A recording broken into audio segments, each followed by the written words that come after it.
আমি আমার মনের কিছু কথা আজকে শেয়ার করতে এলাম।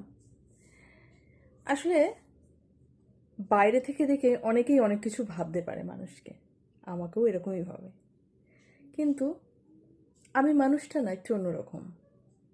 আমি কি চাই, কেনই বা চাই, আমি না তা কাউকে বোঝাতে পারি না।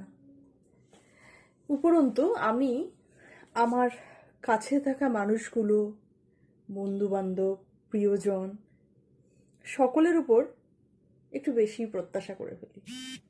আমি ভাবি হয়তো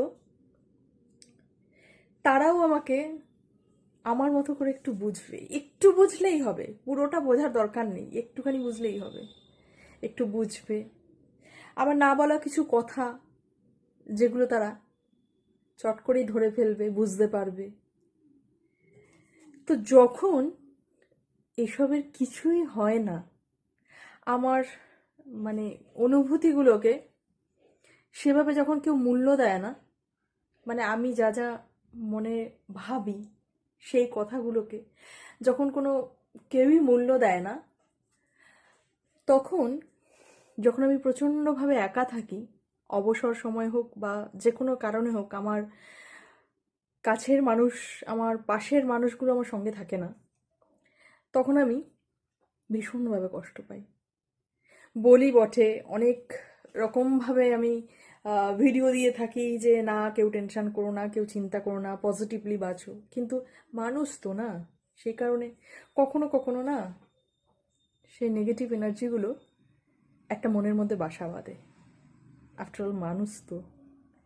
তো সেই সময়টা এগুলো ভাবলে পরে ভীষণ কষ্ট হয় যে নিজের বলতে সত্যিই আমরা নিজের কাছে যতটা মনের কথা বলতে পারি, দেখবে তুমি একা ঘরে বসে রয়েছো, তুমি নিজেকে নিজে অনেক কথা বলতে পারো, যেটা তুমি পাশে থাকা একজন ব্যক্তিকেও তুমি বলতে পারবে না। অনেক কথা আছে যেগুলো আমরা নিজেরাই নিজেকে শেয়ার করতে পারি, অন্য কাউকে সেটা পারি না। তো এটা একটা আমার চাপা কষ্ট আর কি। তো জীবনে তো অনেক মানুষ আসে, যায়, কিছুক্ষণের জন্য অতিথি হয়ে থাকে, কিন্তু সত্যি বলতে আমরা নিজেরাই নিজেকে ভালোবাসতে পারি না। এক একটা সময় খুব বিতৃষ্ণা এসে যায় নিজেদের প্রতি, অনেক কষ্ট হয়, মনকে অনেক শক্ত সামর্থ্য করে আবার নতুন সকাল নিয়ে হাজির হই, একে অপরের মুখ দেখি ভালোবাসা নিয়ে। যাই হোক, ভালো লাগলে জানিও। টাটা।